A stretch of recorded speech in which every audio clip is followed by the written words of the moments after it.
gracias. Since 2002, 470 unionists have been assassinated. Desde el año 2002, 470 trabajadores sindicalizados han sido asesinados. This year alone, 5 unionists have already been killed. Solo este año ya han sido asesinados 5 dirigentes y trabajadores sindicalizados. That's almost 1 unionist a week that's been killed in this country. And this is happening at a time that, as we heard this morning from the 3 labor confederations, that unions are disappearing in Colombia. The steelworkers has been involved in and continues to be involved in human rights lawsuits against the Drummond Company and Coca-Cola for their alleged complicity with paramilitaries in killing workers here. And for many years, the steelworkers has been lobbying both the U.S. and Colombian governments to actively and aggressively investigate allegations that U.S. multinationals have been aiding paramilitaries and to prosecute those responsible. Thank you.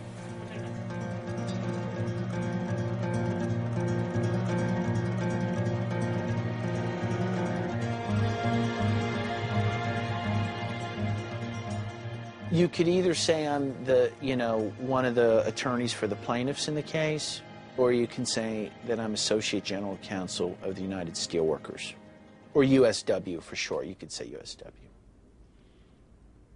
Yeah.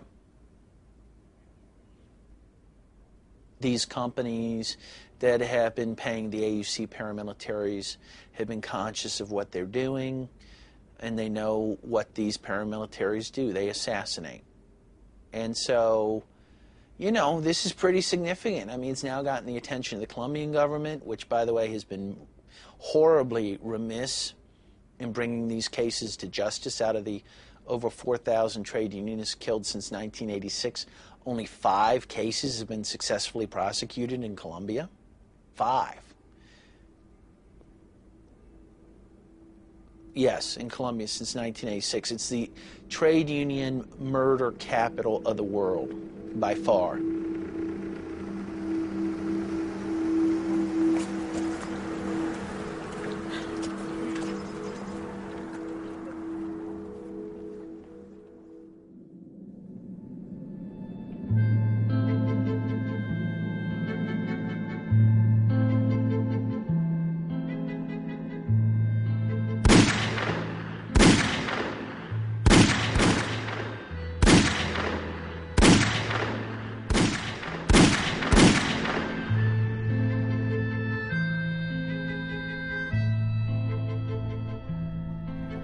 Mi hermano era comisión negociadora y yo era el asesor de la negociación por parte sin el trinel. Ahí frente a la empresa había un kiosco, que era donde vendían la alimentación y cositas. Ellos como que llegaron ahí y le preguntaron a otro compañero quién era Isidro. Entonces ahí ya en el momento que salía un carro ya para revisarlo, como a ellos les tocaba revisar el carro surtidor, hacer el conteo y todo, abrió la puerta, el carro se parqueó y el carro que arrancó y ellos, antes de cerrar la puerta, se le metieron por el lado de atrás del carro y enseguida le dispararon ahí. Como 9 tiros le hicieron, que fue lo que presentó los dos. Y ahí lo dejaron ahí, se fueron, campantes.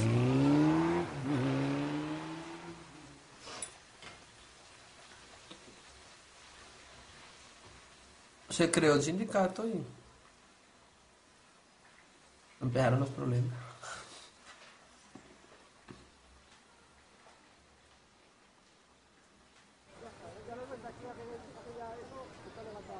Y el objeto todo era lo mismo, acabar con el sindicato. Porque supuestamente decían que la empresa estaba muy mal.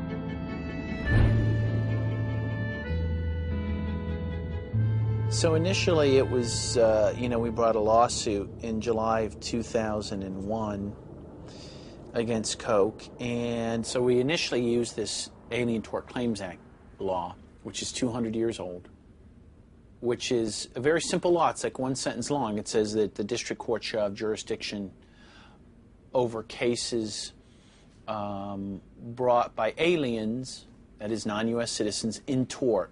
That means for personal injuries committed in violation of the law of nations. And when you look at the law on its face, it sounds like a human rights law. And that the people outside the U.S. could bring cases under this law for human rights abuses.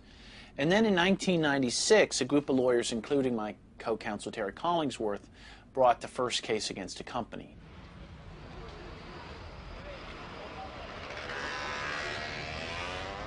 Our courts have now consistently said that if a violation occurs in a place and cannot be redressed there, then our doors are open to them to seek justice in the United States. Because think Burma or Colombia, places where right now at least you can't get justice. There's no other place to go. You can go to the UN and they'll write a really nice report for you. It's not going to change what's happening. The way that we're approaching it here is we're going after the bad actors. We have about 14 major human rights cases against corporations. I think that the most important cases, or the ones that I would flag as being the most significant right now, are first the Coca-Cola case, because it raises an issue of how legally accountable is a major corporate brand like Coca-Cola for the activities in its far-flung plants, bottling plants in places like Colombia.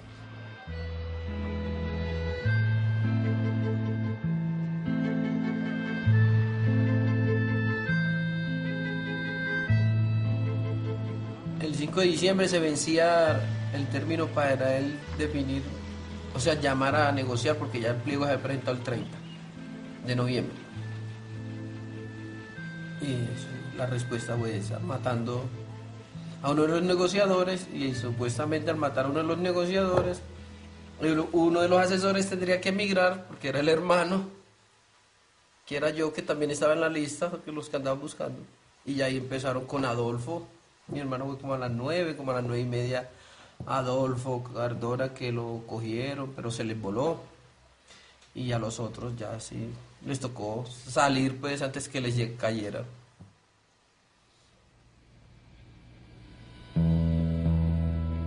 ¿Qué esperas del proceso en Estados Unidos? Pues no tanto uno que espera, que pueda demostrar que hubo alguna relación entre Coca-Cola y los paramilitares. Que sí hubo una relación, que sí hubo unos apoyos por parte de las transnacionales esas a los grupos paramilitares.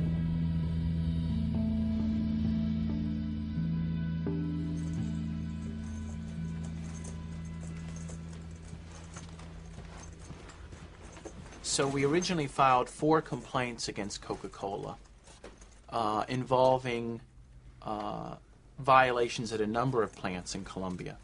The most notable being the murder of Isidro Hill in Carepa in 1996, the unlawful imprisonment of 3 Sinatra leaders in Bucaramanga in 1996, the detention and torture of Jorge Humberto Leal, another Sinatra worker in Cúcuta, and the threatening and attempted assassination of Juan Carlos Galvez, another union leader in Barranca Bermeja.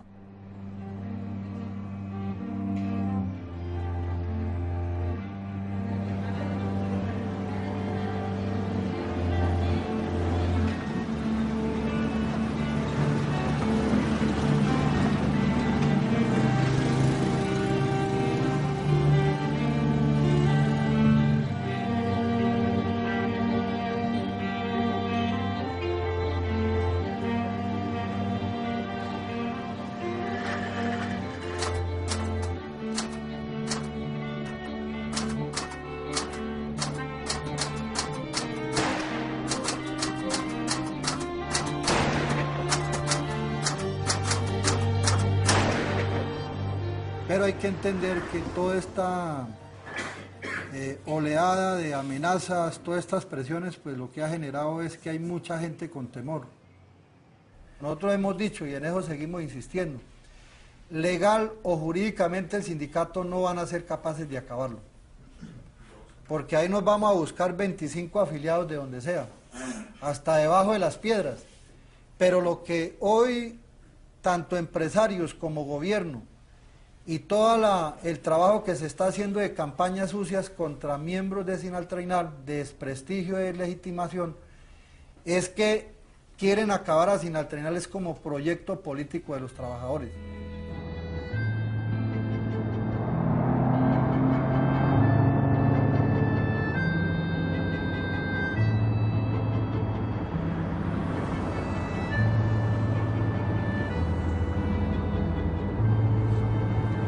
Claro, dos ocasiones me han intentado asesinar. Los 3 hijos, ellos los intentaron secuestrar, a mi compañera, a mi señora madre también la intentaron secuestrar. Y bueno, judicialmente he estado involucrados en más de 10 procesos, acusados por la empresa Coca-Cola de todo tipo de cosas que a ellos se les han ocurrido adjudicarme, ¿sí? La campaña internacional inicia porque aquí le dijimos al gobierno de Estados Unidos, al gobierno de Colombia, a la propia Coca-Cola Company, pusimos los casos en conocimiento de las autoridades, todos terminaron los procesos archivados, o sea, una injusticia, o sea, una impunidad total. Entonces, cuando nosotros supimos de la ley que nos permitía en Estados Unidos como ciudadanos colombianos, al vernos afectados por Coca-Cola, que teníamos esas posibilidades, esa jurisdicción, entonces fue cuando contactamos a los Steelworkers, a Terry, a los abogados, e iniciamos el proceso en la Corte de los Estados Unidos contra la empresa Coca-Cola.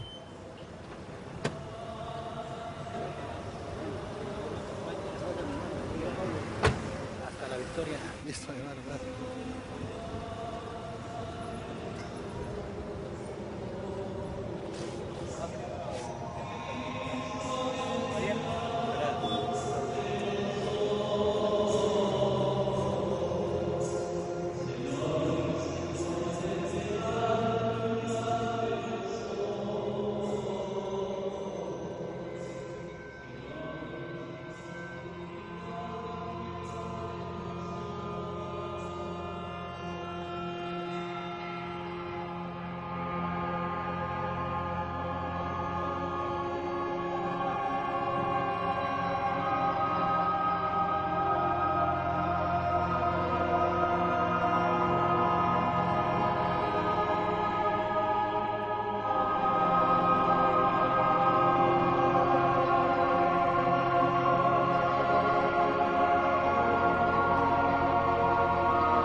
Coca-Cola asesina. Coca-Cola asesina. Coca-Cola asesina.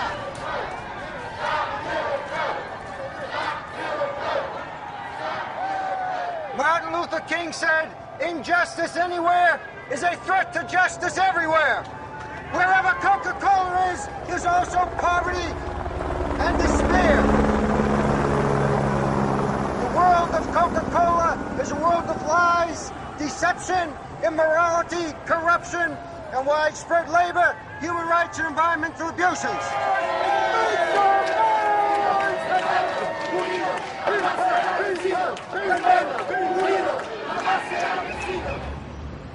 Initially, it was just a lawsuit. But quickly, there was interest generated among students at colleges in the case.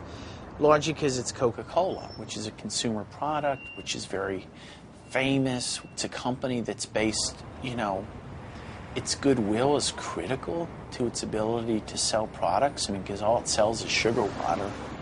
It's kind of marketing and good name is really all it has, you know, and so it's for years had these, you know, kind of strange commercials, Coke adds life, and, you know, have a Coke and a smile. I'd like to buy the world a home and furnish it with love.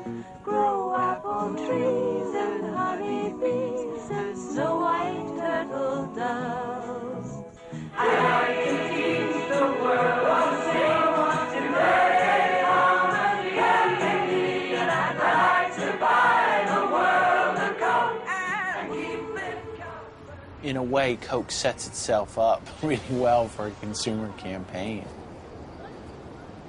And it was at that time that we began discussions with Ray and eventually enlisted his help.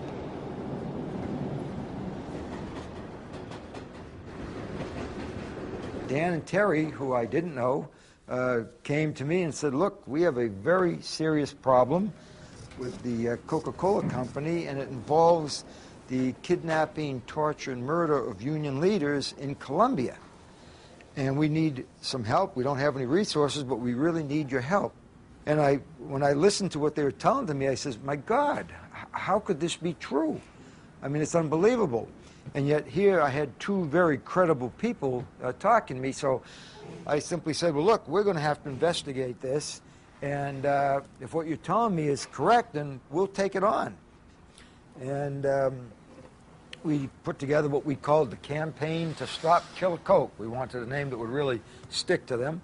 Here's 100, okay. Spanish. The discussion we previously had on this point was about the use of the word genocide. And since we're not using the word genocide, why can't we say either exploits Darfur tragedy or profits from Darfur tragedy? I think they are. I got it right here. They clearly are. Coke evades sanctions, ignores Darfur tragedy. Ignores, okay. Okay. Considering how lucrative and destructive Coca-Cola's behavior has been in other parts of the world, it's no surprise that the beverage giant won't let U.S. trade sanctions or concerns about ethics get in the way of their plans for the lucrative market known as the Sudan. Second paragraph, you might ask, is that the same Sudan where one of the world's most brutal dictators presides over mass murder and genocide? Sure, but for Coke, it's just another profit center.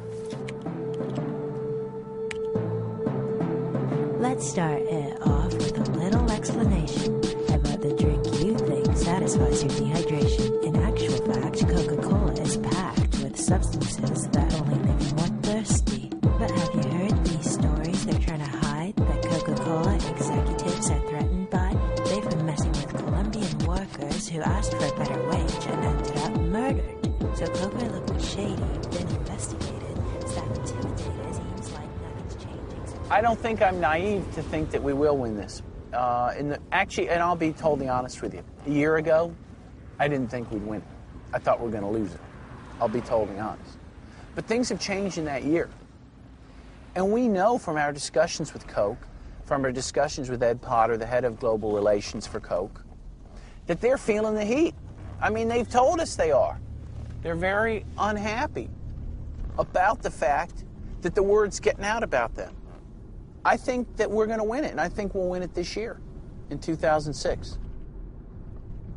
Dan. Yeah. How you doing, man? Good, how are you? Okay. Just checking in to see how things are looking for the shareholders meeting in Delaware.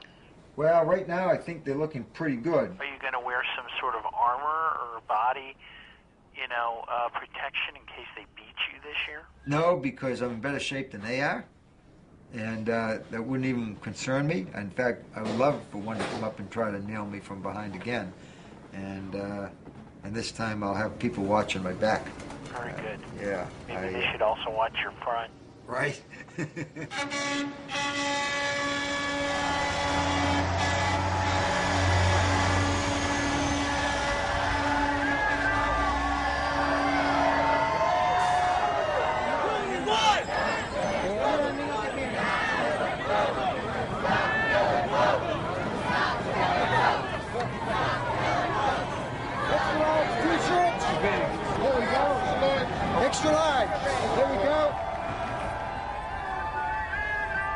We are in front of a very fancy hotel, the Hotel DuPont, where Coca-Cola is holding its annual shareholders meeting this year. We've been here the last 2 years at this meeting, and the year before that we were in Houston, Texas. The annual shareholders meeting is the only place that you know that you can go eyeball to eyeball or face to face with the top policymakers of the company. They're here today. You lied like you lied earlier today about the situation in Colombia. You said that at no time was any Sinaltranol union leader ever harmed by paramilitary security forces at any of your plants. Don't take the camera. Yet Isidro Gil was assassinated, murdered in one of your bottling plants in Colombia. The next day, those same paramilitary security forces went into the plant, rounded up the workers. Managers, Coca-Cola managers in the plant had prepared resignation forms. Those workers were told that if they did not resign by 4 p.m. that day, they too would be murdered like their union officer, Isidro Hill. They all resigned en masse, and the wages in that plant went from $380 a month down to $130 a month. After months of investigation into Coca-Cola, all evidence shows that the Coca-Cola system is rife with immorality, corruption, and complicity in gross human rights violations, including murder and torture. As many of you here today know, our company and our bottling partners have been accused of complicity in the murder of union members and of ongoing intimidation of union members and of the suppression of union activity in Colombia. As the new leader of this company, and I might say as a former student activist, I came to the Colombia issue with an open mind and also with my eyes wide open. I've reviewed the situation, and I, independently, have come to the same conclusion as a Colombian court, as the Colombian Attorney General, and as the extensive investigations conducted by counsel over the years, that the allegations are not true.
Pueblo que nos escucha, únete a la lucha.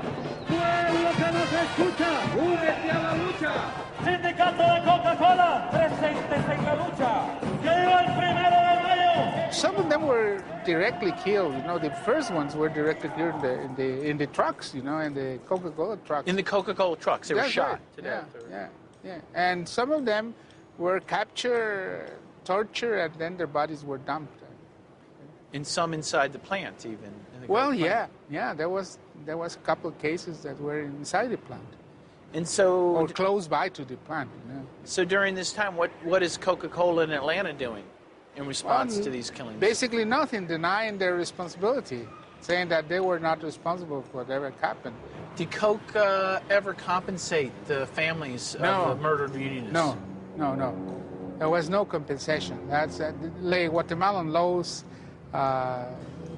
don't allow for that type of conversation. And we didn't have the skills or the knowledge of that you can do that through the American laws.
Well, first of all, Guatemala is a very important and interesting case because in the late 70s, at one bottling plant there, one Coke bottling plant, 8 union leaders were murdered consecutively.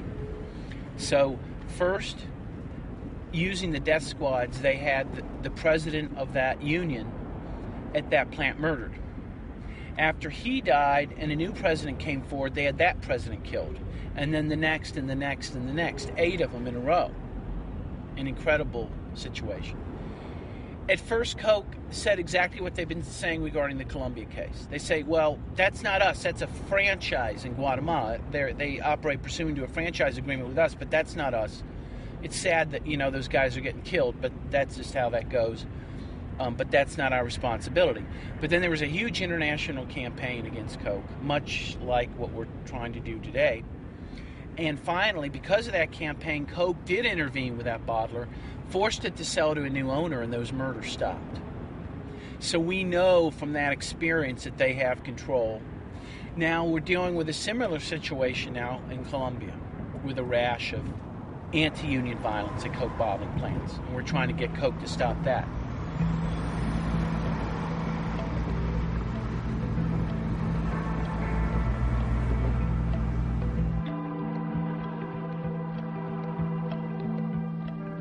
What would you point to as signs of the success of the campaign? What do you count as success? Well, what I count as success is knowing the kind of pressure that we're putting on a company, the fact that 33 colleges and universities have kicked Coke off their campuses, the fact that many of the largest labor unions in the United States and Europe have removed Coke machines and banned the sale and distribution of Coke products at all their facilities and functions, and the fact that Business Week reported this August that the Coca-Cola company has lost 1% of the value of its brand name, which translates into a loss of $680 million. And I'll tell you why. Everywhere you go around the world, people are knowing the Coca-Cola company as Killer Coke. Not only because of the human rights violations in Colombia, but also because of the horrible things they're doing in India and Mexico, and the fact that they're helping to prop up the political regime in the Sudan. Thank you for coming by. Good to talk to you. Thank you, Peter. Appreciate it.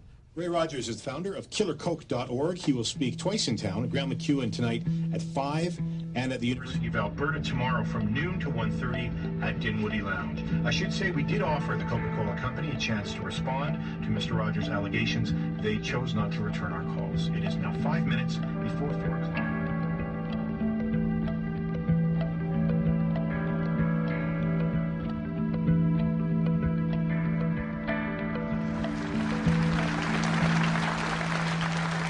Thank you so much. I certainly appreciate the opportunity to be here at the University of Alberta today.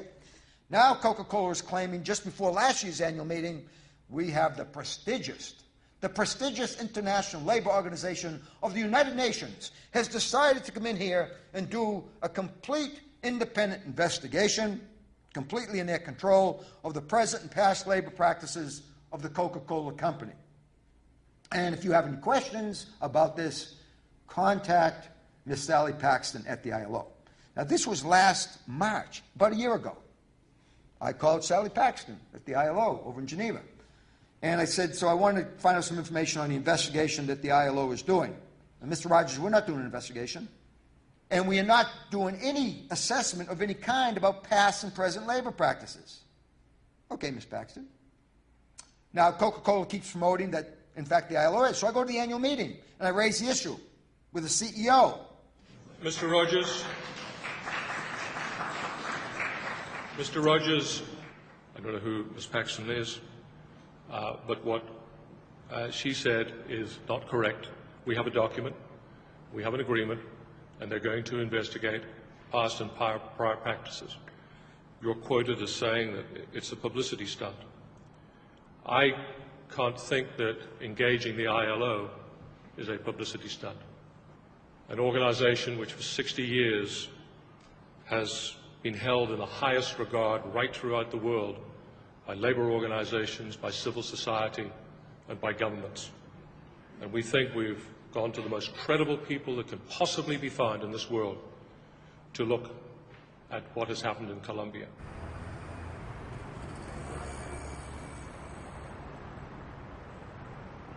If we are speaking about fundamental labor rights, for instance, trade unions, it's very important that you have... ¿En qué va lo de la investigación sobre el caso de Coca-Cola? El tema de Coca-Cola no nos ha llegado, ni de la oficina, ni del sector sindical, ni del sector de los empleadores. Realmente no tenemos, hasta ahora, no tenemos, esta representación no ha tenido intervención ninguna. Pero ¿por qué Coca-Cola ha dicho, el presidente ha dicho de que ustedes están haciendo una investigación del asesinato de los trabajadores de Coca-Cola aquí en Bogotá? Nosotros aquí no estamos haciendo ninguna investigación. La representación de la OIT aquí no. If everyone thinks this is a nice, clean deal, why don't the ILO stand up with Coke and say, here's what we're going to do? And then we don't have to guess. Right. So that's one thing we're trying to provoke, if you will. We wonder, though, oftentimes Well, that was a pretty typical call that I get pretty much several times a day from students around the country who are trying to work on their campaigns to make Coke accountable for what's happening on the campuses. That was the University of Michigan, which initially had a very successful campaign and got Coke removed. Now Coke has been reinstated by the administration based on, I believe, Coke's representation that the ILO investigation will in fact be fair and neutral and independent. And it's our view that that's impossible, that there is something that is cooked here if Coca-Cola was able to get the ILO to do an evaluation for them, particularly when Ed Potter is the director of Coca-Cola's global labor relations, but also is the U.S. employer representative to the ILO, which is a very, very powerful position.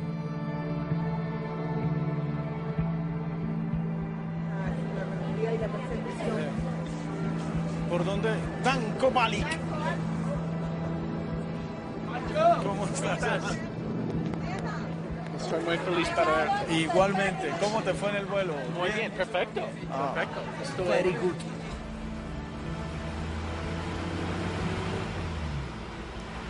The plan is to go visit a gentleman named Rafael Garcia. He's now in jail on his own corruption charges, but the key is that he has evidence in our case against the Drummond Coal Company. He witnessed Augusto Jimenez, the president of Drummond's Colombian operations, give a suitcase of money to a liaison for a very powerful paramilitary leader named Jorge Quarenta for use to murder union leaders at Drummond, the families of whom we represent.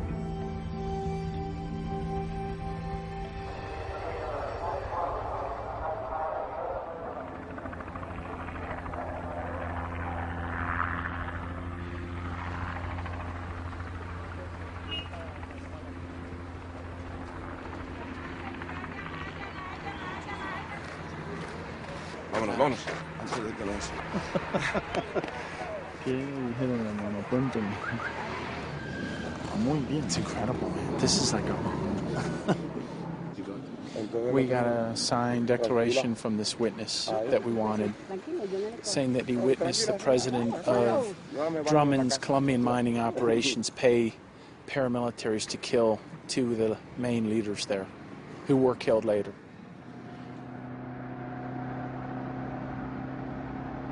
I think what's important is we now have smoking gun evidence. That's going to help workers at other companies like Coca-Cola. It's going to give credence to all these claims. Because people say, oh, that's crazy. That'll never happen. Well, it did happen. And it's important that we now have proof.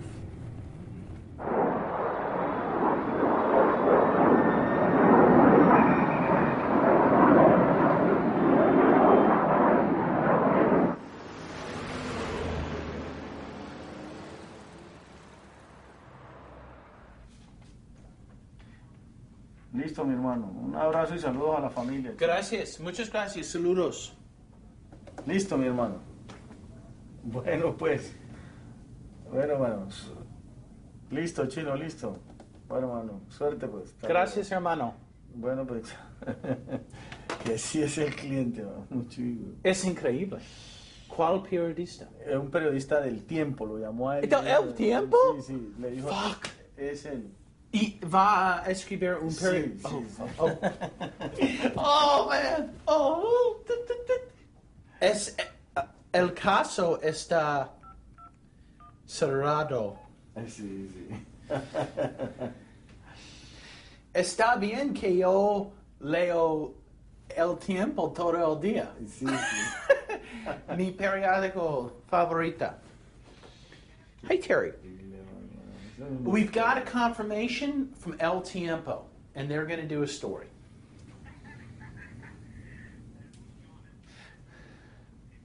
Yeah. Terry, they're fucked.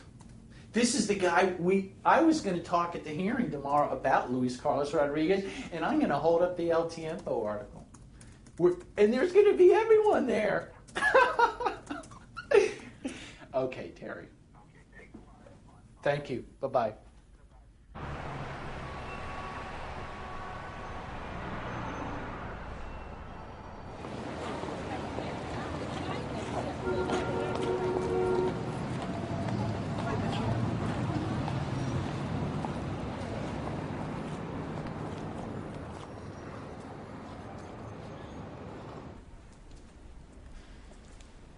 Of particular significance for today's hearing is that the process requires the paramilitary leaders to confess their crimes. And this has revealed serious allegations regarding the involvement of companies, including American ones, in funding illegal armed groups. Francisco Ramirez is a Colombian lawyer, unionist, and human rights activist. Yo tengo 16 años de ser dirigente sindical y en esos 16 años me han asesinado 10 compañeros míos de sindicato y federación. Es una práctica común de compañías nacionales y multinacionales y el Estado colombiano asesinar sindicalistas para obtener mayor ganancia. La compañía Drummond está acusada de pagos directos a paramilitares. Las pruebas que tenemos la señalan como la directa responsable del asesinato de 3 sindicalistas y también de masacres en pueblos hechos por los paramilitares que ella paga. La compañía chiquita, como ya lo dijo Dan Kowalik, ha hecho estos mismos comportamientos y está acusada de tráfico de armas. La Coca-Cola está acusada de utilizar paramilitares para asesinar 8 sindicalistas colombianos. Next is Dan Kabalik. He's Associate General Counsel for the United Steelworkers. He is counsel for the Colombian plaintiffs in Alien Tort Claims Act cases against Drummond, Coca-Cola, and Occidental Petroleum. I was in Colombia on March 12, 2001, meeting with members of various mining unions. When I got to the CUT offices the next day, that's their AFL-CIO, we discovered that the night we were meeting with mining workers, the 2 of their brothers, Valmori Locarno and Victor Orcasita, were pulled off a company bus, a Drummond bus, taking them home from work.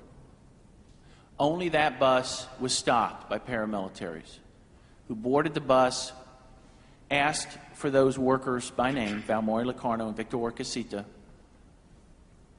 They pulled them both off the bus, murdered Valmori on the spot, took Victor away, tortured him, and assassinated him. Before you finish your testimony today, I'd like to ask Mr. Kovalik if he likes such people as Che Guevara. I've got a picture here. It was allegedly taken in your office with a big poster on the wall of Che Guevara. So I'd like to know if you are admirers of Che Guevara, or if you have been to Cuba and worked with people in that government down there. I'd like to know why there isn't a great deal of hue and cry about that. Mr. Kovalik, well, frankly, I feel like today you've destroyed your credibility. They showed a picture of me in front of a poster of Che. And they said, you know, I guess I could have refused to answer the question, but I was honest. I said, yeah, I do admire him. You know, not everything about him, but yeah, some things. His dream of a social justice. And he and this other Representative Mack just seized on that. Said, you know, questioned my credibility. And it was kind of disastrous for me, you know. It didn't go well, you know. I was humiliated, you know. Now I just, frankly, I just want to go home and see my kids and try to, I don't know.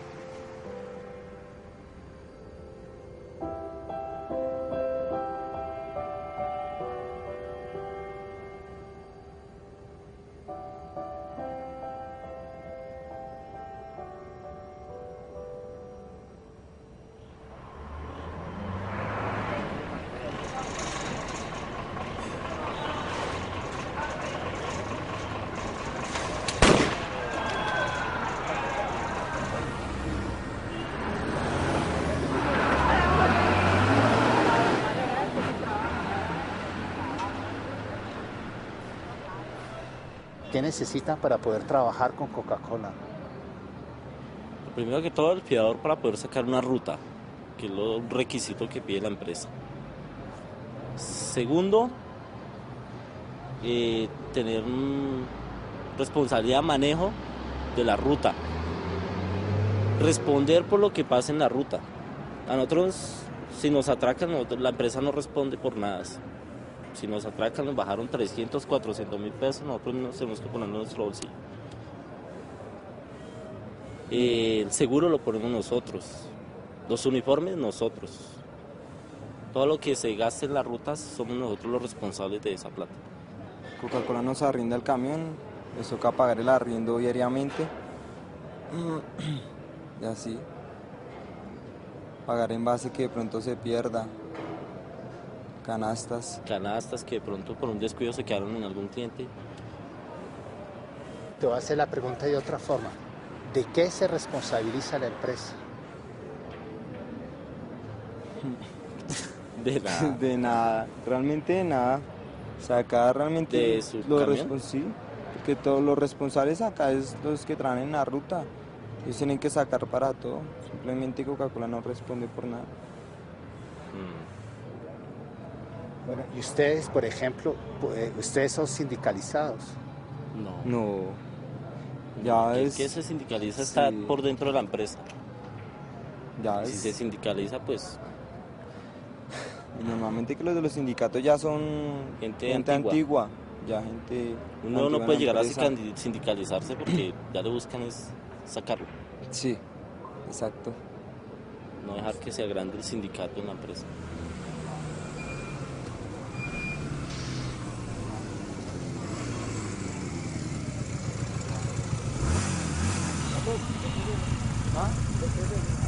¿Para un noticiero? ¿De dónde? De Canadá. ¿De dónde? De Canadá.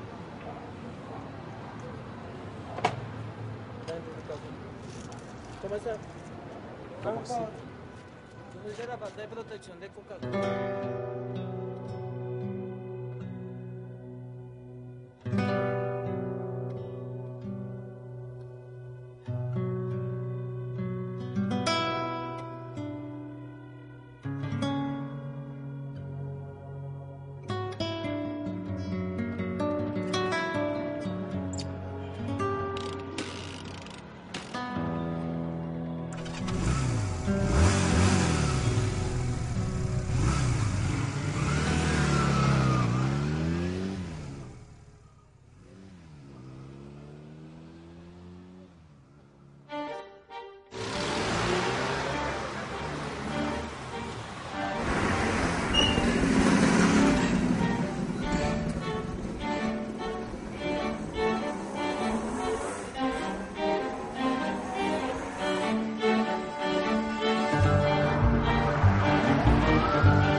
Coke has itself in a fairly unusual situation in that right away the judge in the Columbia case filed in Miami dismissed the Coca-Cola parent company.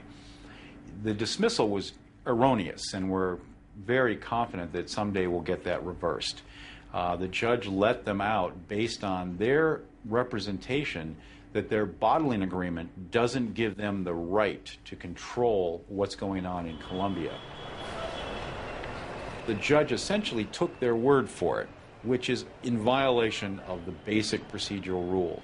So Coke's sitting there saying, we're not in the case, why are you still bothering us? And our response is, because you know as well as I do that you're out of the case based on a legal error, and we're going to get you back in the case.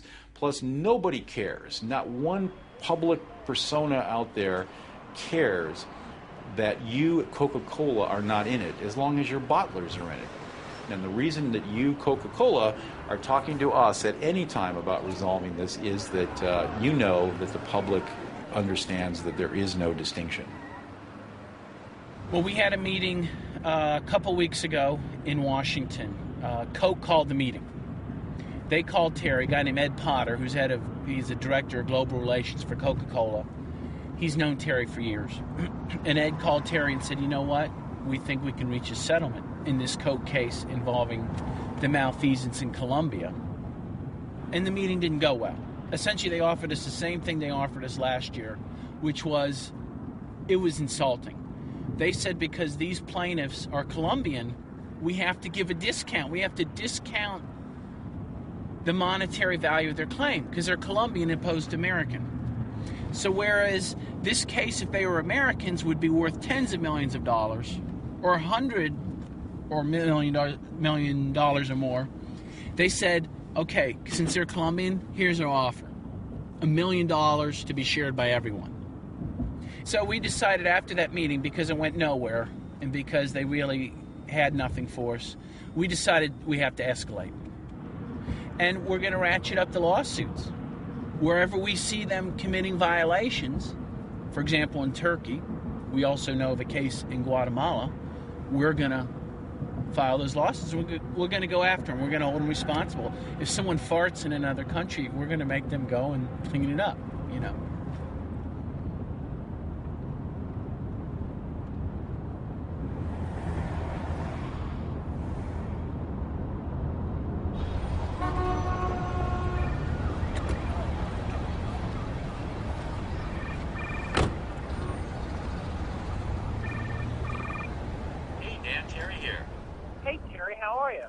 I'm doing great. I'm just checking in at last minute to see if you're all clear on the argument in the Turkey case. What are you going to say when he asks you how come we filed this case here? That's the thing that's kind of driving us all nuts. Well, I think what I'm going to say, or what I plan to say, is that in Turkey they could not get a fair hearing there. That the judicial system there is corrupt, particularly when it involves claims of unionists, because the government there is particularly hostile towards people trying to form unions, and that's why these guys were beaten up. So our position is that they don't have any other choice but to file here, where the corporate headquarters of these defendants ultimately are located.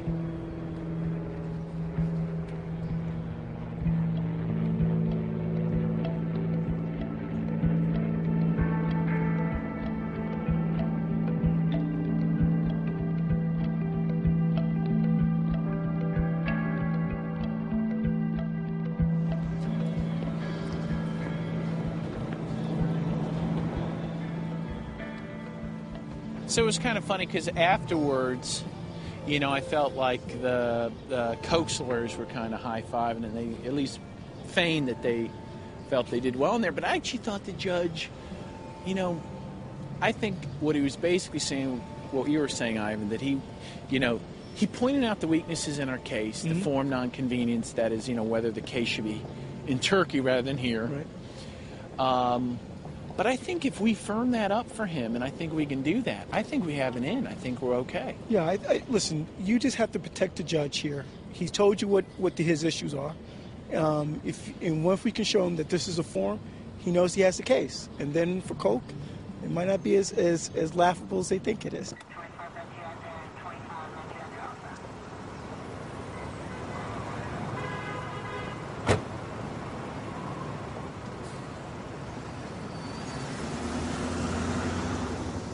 Well, the reality is that it's not our side of the table, but their side of the table that has an interest in prolonging a dispute. They get paid by the hour, and in one of these large law firms, the senior partner, he makes $800 to $1,000 an hour for working on a case. So if you presented to that person a very good idea for how to solve the problem quickly and save the company all the money and embarrassment, he will never say it, but in his mind he's thinking, well, that's no good. I'd like this case to last for 10 years because I'll make a lot of money. And they make upwards of $3-4 million a year just in salary by continuing to represent the likes of a Coca-Cola or a Chevron or a Drum & Coal and defending their despicable acts that they commit in their overseas operations.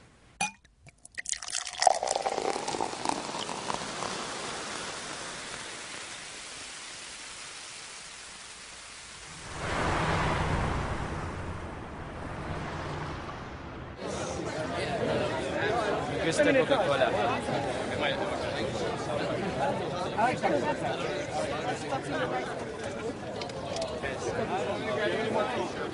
Coke is innocent. Everybody seems to agree, except for these opponents, except for the opponents of Coca-Cola, that Coke is, by international standards, innocent. Therefore, long live Coca-Cola, and long live the University of Chicago's right to drink Coca-Cola. Thank you.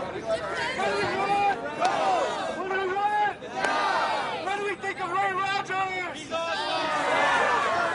Well, it's a little, provocative, I guess, but the basic point is, there are people. The Killer Coke campaign is all concerned with the human rights of Colombians, and I just think it's really the important thing is the free market, and the invisible hand is if that's what's gonna happen under the influence of capitalism, that's what's gonna happen under the influence of capitalism. It's too bad, but really if I like Coca-Cola. Okay, now listen. Somebody once said that in slavery there's a job for everyone. Well, we don't need those type of jobs, do we? We also don't need jobs when people go to work and they stand up to protect their rights, that they don't know if they'll be alive to go home to their family. I'm going to talk about issues in here, and I hope when you find out what's going on with Coca-Cola in Colombia and India and Mexico and elsewhere, that you support the movement to kick Coke off this campus. Thank you, and I hope you'll come in. We want Coke! See you in here! We want Coke! We want Coke! We want Coke! Have you ever taken a class in economics? Maybe I did. It was campus so long ago, but it might have put me to sleep. I understand economics. So, we respond to incentives because we choose between Coke or Pepsi. Workers in Colombia, India, Mexico, they have a choice to work for Coke or not to work for Coke. And though you think that their jobs are shitty as hell, it's still better than the alternative. Felix, if you have a question, ask it. Otherwise, sit down. It's coming. Look, so, hold on. I know where you're coming from. So they respond to incentives, just like you respond to incentives. How do you make your money? How does Killer Coke make its money? You're a sham. It's a disgrace to have someone, one, who has never taken an econ course come here and lecture us. Thank you. On this side. In April of this year, the ILO issued a report on their conclusions into the investigation of union killings in Colombia. They found that the union killings could be traced directly to the president's office. Given that, that Coca-Cola cannot execute regime change in Colombia, and the ILO has fingered the president of Colombia for killing union activists in Colombia, what are we even doing here? Oh, I think that's a great question. Actually, you made a good point for me here. What we've stated in our campaign is how the Colombian government and the secret police are working with corporations such as Chiquita Brands International that just paid a $25 million fine for working with the paramilitaries. And guess what? You know the CEO of Chiquita Brands, what company whose board they sit on? Coca-Cola Enterprises, your local bottler. You made my point. This is what these workers are up against. It's a collusion between the government working with the paramilitaries and the big corporations to make sure there's no strong labor or human rights movement that can challenge their authority, that can challenge their profits, or can challenge their brutality. Right now, we are transitioning. Coca-Cola representatives will, as soon as Ray Rogers exits, Coca-Cola representatives will enter, and we'll do the same exact thing with Coca-Cola. So could I stay? No, I'm sorry, you can't stay. Coca-Cola requested that they not be filmed because they didn't get the correct permissions, so we are honoring their request.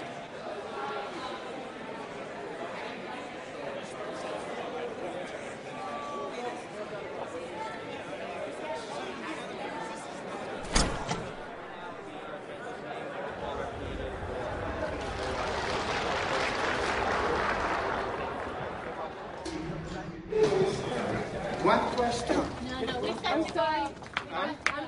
So there are these two, 35-year-old white women standing and saying that, we don't want to lecture to you guys. We just want you to let us know what Coca-Cola should be doing and how we can, be a better company. And, we really care. And we have someone here from the local Coca-Cola chapter who is going to talk about scholarships, and they would just go on and on and on, not really answer the questions, say that the only reason that there's any sort of political controversy is because that guy, Ray Rogers, he is making it up for his own, political ends. And then the students responded, but local organizers in India, why would they make up that their drinking water's gone? And it was really good, and I feel like on the whole, everyone just felt like they were so patronizing and so dismissive and really kind of insulting, how they just kept saying, us folks, down home, and I don't know, I thought it was really interesting, but, yeah.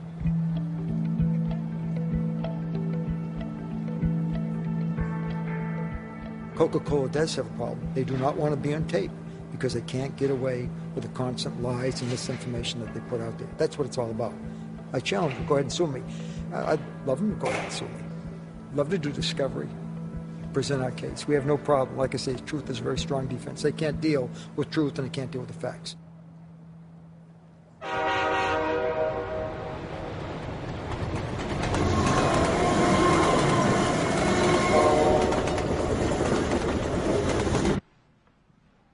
William C. Wardlaw III, who owns some 35,000 shares of Coke. I do recognize you, Mr. Wardlaw. Thank you, sir. Those shares and others held by my family and our charitable foundations go back to my grandfather and the initial Coke offering. My family and I are unanimous in feeling a deep responsibility to try to influence Coke to indeed do the right thing. People all over the world are now connected so that the villages in arid areas of India whose wells are being sucked dry and whose streams are being polluted by Coke bottling plants are in touch with Coke workers in Colombia, South America, who have seen many of their leaders assassinated.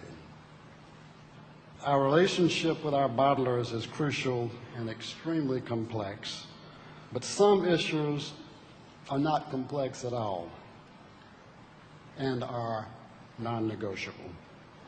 We do not sell syrup to bottlers who violate basic international standards of human rights, terrorizing workers and their union organizers. We do not or should not sell syrup to bottlers who suck dry the wells of villages. Thank you, Mr. Wardlaw.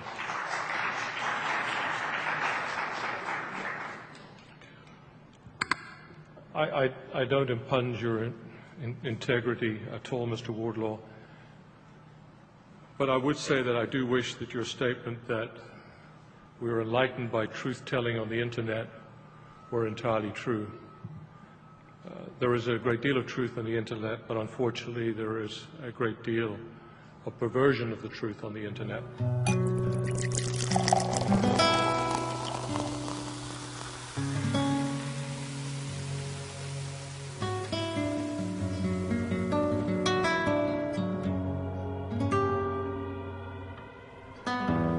So we're here in San Francisco, California, and we're having our second mediation meeting with Coca-Cola.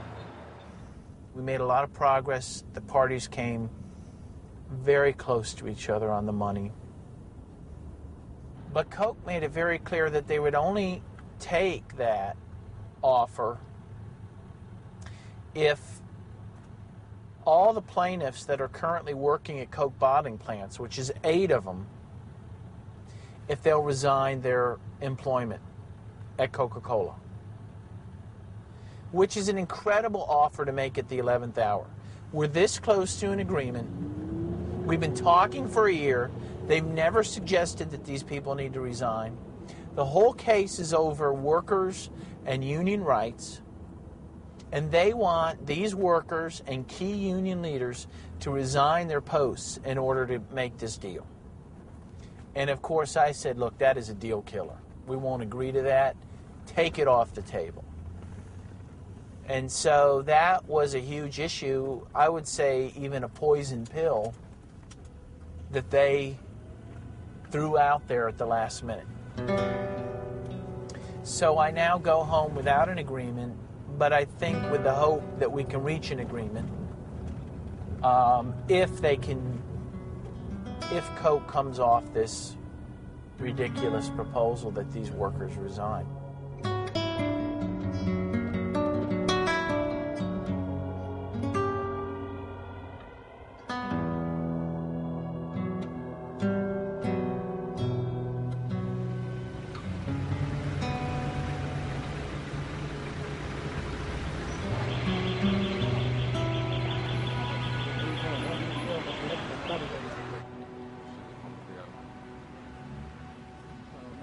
No, pues ¿para qué seguir con algo que va a seguirse trabajando es sobre la base de lo que Coca-Cola quiere y no sobre lo nuestro? Eso no tiene sentido. Porque nosotros lo que decimos es o Coca-Cola cambia bastante su propuesta o no va a haber acuerdo, es que eso es así. Yo creo que hay que forzar a la empresa que presente ese texto en español. Ellos tienen la plata, tienen la gente para eso. Si han tenido la plata para jodernos aquí todo el tiempo, ¿por qué no van a tener el tiempo y la plata para resolver un problema tan sencillo como es una traducción? Bueno, hasta luego. Gracias.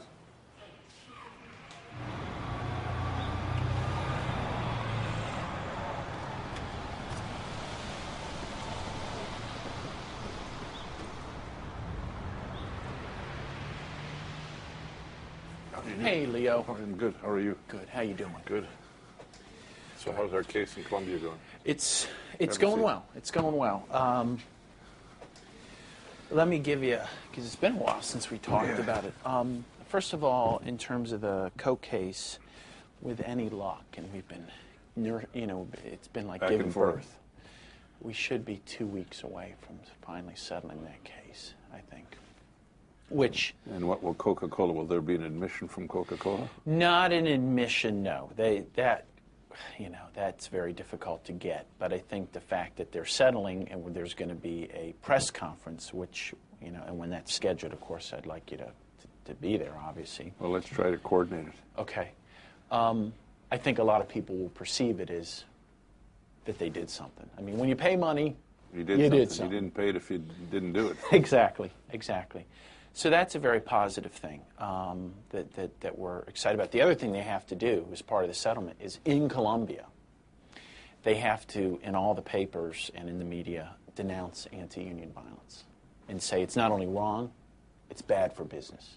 You got to denounce it in America, too. Well, that too. That too. Well, it will be here, too, but specifically in Colombia, I think what we essentially want them to do is tell the paramilitaries, look, if you think killing unionists is helping business, it ain't. It's not. Yeah. Because it's embarrassing us. It's undermining us. And we're exposing them all over the world.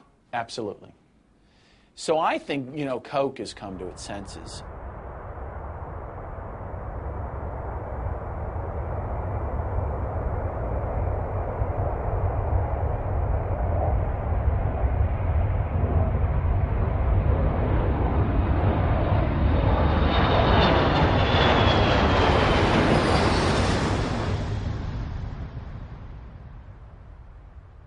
Now let's jump to 2007, right now. On the Super Bowl football game and the Academy Awards, Coca-Cola spent, just for a few minutes of advertising, about $20 million or more, just for a few minutes advertising. A 30-second ad on the Super Bowl cost $2.6 million. $2.6 million for a 30-second ad. And I know that this company certainly can be made to compensate the victims, the union and the victims, far more than what my understanding is. Nosotros no estamos planteando una entrega de nuestra lucha a la empresa. We're not planning a submission to the Coca-Cola Company of our struggle. Y como lo dije en un comienzo, no vamos a aceptar que con nosotros como víctimas se vengan a hacer negocios económicos tampoco. I understand this is not a fight about money. It's a fight about power and dispersion of power. That's where the money comes in, and that is my main concern.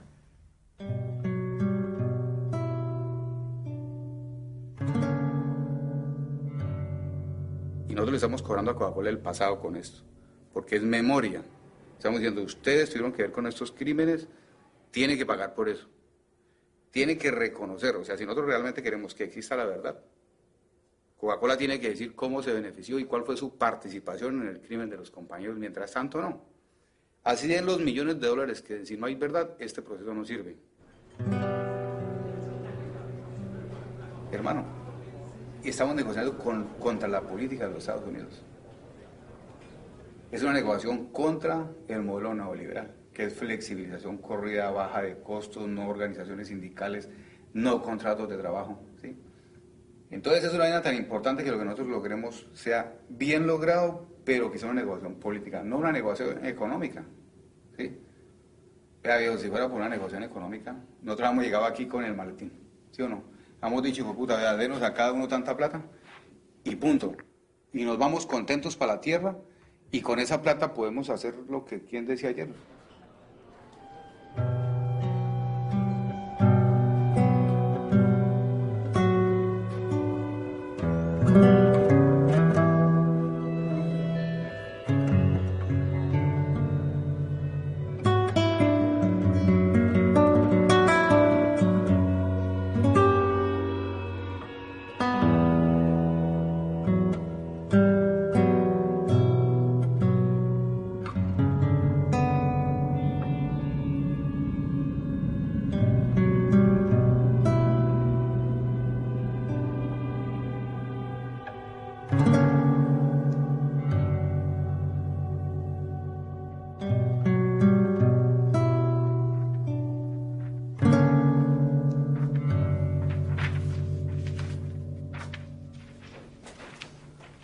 One thing, though, I just want to confirm that it came up is that if we do the second option of not agreeing in this process, then at a minimum, all of us, particularly the lawyers, but the campaign activists as well, we would need to be absolutely crystal clear on what precise items we didn't get that would be required for the deal.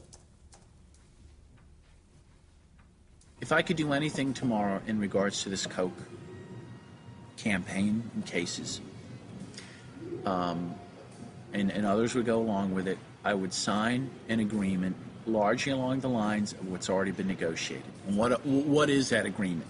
One, they would compensate any victim that Sinatra Now's put forward. Okay?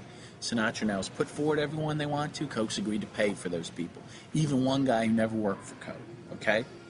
They've agreed to start another fund, in addition to compensating people, another fund that would help victims of anti-union violence throughout Colombia, whether they work for Coke or not. Coke's agreed they will publicly denounce anti-union violence in Colombia. They've agreed to an international human and labor rights policy that would cover their company throughout the world. I think this is a historic deal.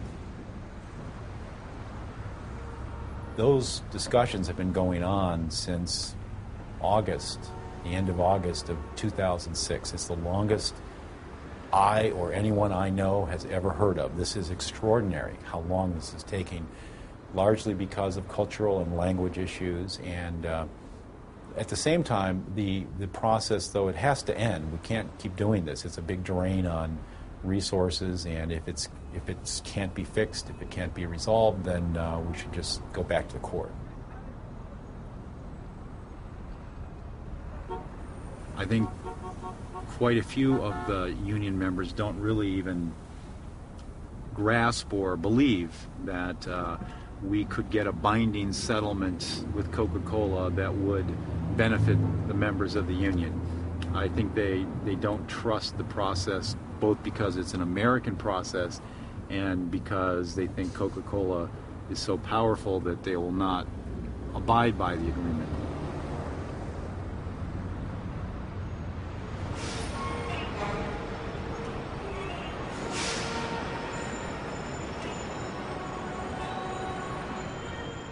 Cuando nosotros llegamos a Colombia, convencidos de que habíamos llegado a un principio de acuerdo, Coca-Cola nos manda el cuerpo del acuerdo. Y en ese cuerpo del acuerdo, Coca-Cola amarraba el sindicato. Nosotros no podíamos hacer otra campaña mundial. No podíamos solidarizarnos con nadie que tuviera líos con multinacionales. Explícitamente decía, usted no le puede hacer una campaña mundial a la Nestlé, ni a la Oxy, ni a la BP, ni a nadie. O sea, nosotros quedamos ni a la... O sea, era un amarre absoluto. Aparte de eso, teníamos que sacar el Tribunal Permanente de los Pueblos y decirle, no, ustedes no pueden juzgar a Coca-Cola por crímenes de lesa humanidad porque Coca-Cola es una empresa buena, respetuosa, etcétera, etcétera. Nosotros dijimos, no, eso no fue lo que acordamos en Atlanta.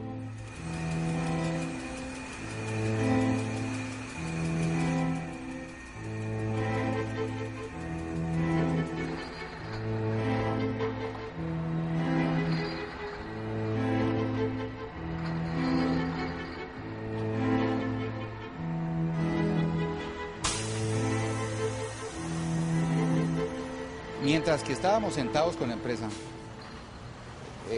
de muy buena voluntad, buscando una solución política al conflicto que teníamos aquí, la empresa le atizó más a la grave situación de los trabajadores. Los compañeros los siguieron amenazando, los compañeros los siguieron quitando sus puestos de trabajo, siguieron irrespetándole sus derechos, ¿sí? Siguieron amenazando a las familias. Hubo el secuestro de un hijo por parte de grupos paramilitares. Los grupos paramilitares continúan en las plantas de Coca-Cola. Seguían mandándonos notas como ustedes pudieron verlas esta mañana. Entonces nosotros dijimos así, ¿para qué un acuerdo con Coca-Cola si se nos va a agravar la situación? Si hoy con una campaña montada, con una compañía sentada en Atlanta, que es la casa matriz, están haciendo lo que están haciendo aquí, el día que eso se solucione nos matan.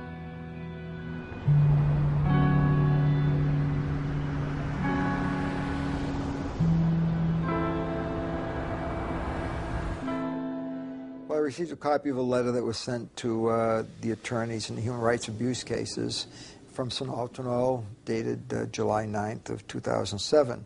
And it seems like they're ready to say, let's go back to square one, take the gloves off, and full steam ahead. Like I say, we've gone full steam ahead, so the campaign is still very, very powerful. But it'll even be more powerful if Sonaltano says, okay, we're taking the gloves off again, and we're going to start dispatching our people all around the world.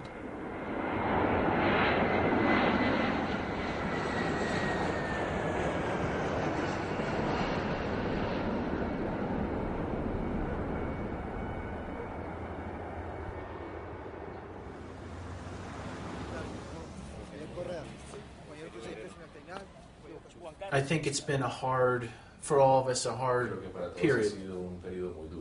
And I think at first it was hard for me to handle that. Creo que para mí era difícil manejar esa situación al principio. I mean, largely because I felt that I had failed. Básicamente porque pensé que había fallado. And failed you guys. Y les había fallado a ustedes. No se sienta culpable Don't feel guilty de lo que usted no es on culpable. what you're not. Ustedes han permitido que You've mucha gente allowed esté con vida. That many people is now Incluso que alive. el sindicato exista Even that en las the union condiciones en que exists está hoy. in these conditions we are now. Y yo creo que eso es positivo.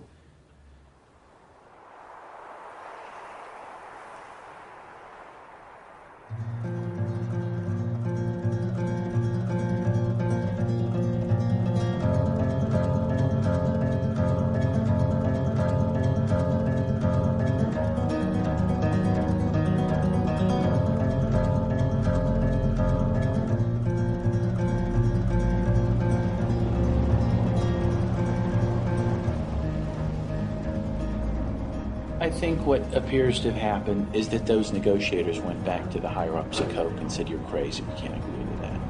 I don't think it's the same deal. So I agree that Sinatra was right about that.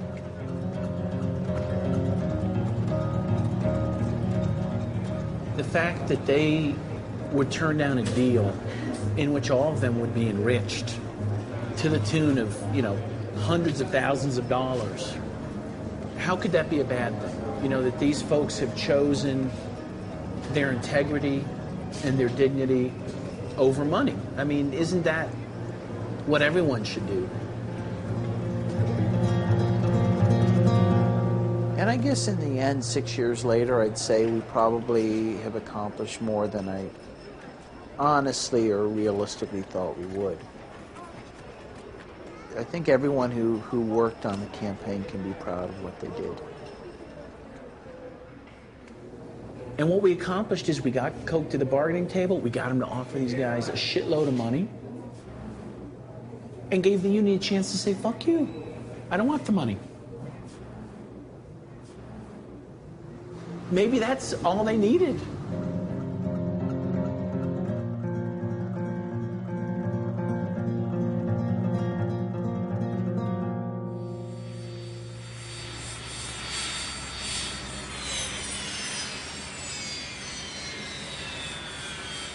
We did get Coke to the table, and that was a historic moment where a union, Sinatra, a relatively small union, was able to bring one of the largest corporations in the world to the bargaining table.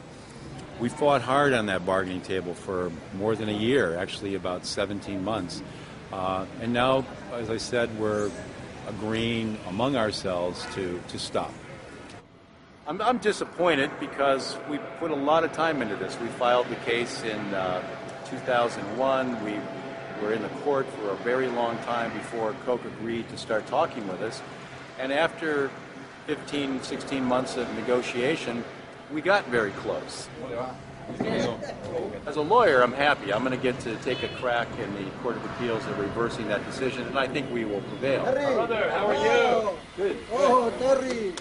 Now the dynamic is going to change in that we're going to be marching towards a ruling in the Court of Appeals that I think will be favorable to us.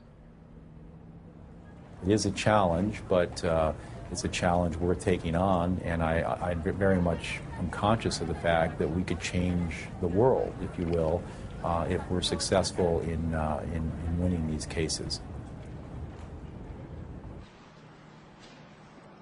Good morning. My name is Elton Shepard. I'm share owner. Since Mr. Isdale's return to Coca-Cola, he has received about $1 million per month in salary, bonus, and free restricted stock. Mr. Isdale, when you left Coca-Cola in 1998, you received $20 million in unvested free stock. When you returned, you received a new grant of $7 million in free restricted stock. Since 1983, $1.5 billion in free restricted stock has been awarded. Incredibly, $660 million went to just 3 executives. Alan Greenspan calls this infectious greed. I agree.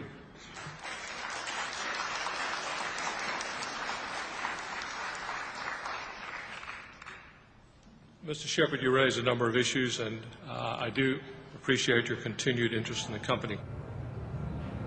¿Cuánto te ganaste tú hoy en día y cuántas horas trabajaste? Estamos trabajando desde las 6 de la mañana hasta casi... Ahorita nos toca entrar a liquidar el camión.